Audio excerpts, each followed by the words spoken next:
एक ऐसे दौर में जब उर्दू जानने वाले, उर्दू पढ़ने वाले, उर्दू लिखने वाले, उर्दू बोलने वाले खुद अपनी ज़बान को अहमियत नहीं दे रहे हैं, तब ऐसे दौर में कुछ ऐसे लोग हैं जिनका बैकग्राउंड उर्दू नहीं है, जो पहले से उर्दू पढ़ते लिखते नहीं थे, लेकिन उसके बावजूद भी वो उर्दू में नुमाया कामयाबी हासिल कर रहे हैं। अभी ताज़ा मामला बेंगलोर का है, जहाँ पर सुशीला कुमारी ने उर्दू में नुमाया कामयाबी हासिल की है।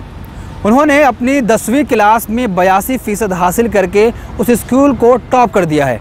सिर्फ यही एक बड़ी कामयाबी नहीं कि उन्होंने 82% नंबर हासिल किया, बल्कि उन्होंने पहले सब्जेक्ट के तौर पर उर्दू को चुना है। सुशीला कुमारी बताती हैं कि उर्दू से दिलचस्पी थी, जिसकी वजह से मैंने 10वीं में उर्दू को अपना पहला सब्जेक्ट चुना और उसमें मेहनत करके 82% नंबर हासिल किए। आपको बता दें, ऐसा दौर है जहां खुद उर्दू लिखने वाले, उर्दू पढ़ने वाले, उर्दू बोलने वाले खुद उर्दू से बोलने से कतरा रहे हैं, उर्दू लिखने से कतरा रहे हैं। जिनका फैमिली बैकग्राउंड उर्दू है, वो आज उर्दू नहीं पढ़ना चाहते। और वहीं पर कुछ ऐसे लोग हैं, सुशीला कुमारी जैसे लोग, जिनका फैमिली बैकग्राउंड उर्दू नहीं है, उसके बावजूद भी वो उर्दू सीख कर और उर्दू में नुमाया कामयाबी हासिल की हैं। सुशीला कुमारी ने सेकेंडरी स्कूल में 82% नंबर हासिल किए। सिर्फ नंबर ही हासिल नहीं किए, बल्कि पहले सब्जेक्ट के तौर पर उर्दू को उन्होंने लिया है।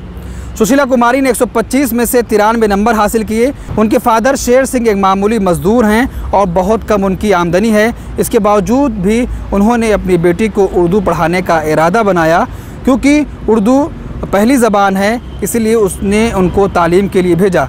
सुशीला कुमारी ने भी काफ़ी मेहनत की और इस बात की मिसाल कायम की कि अपनी मादरी ज़बान कुछ भी क्यों ना हो, वो कुछ भी पढ़ सकती हैं, इसके साथ आगे बढ़ सकती हैं। उर्दू वालों को चाहिए कि इससे सबक लें।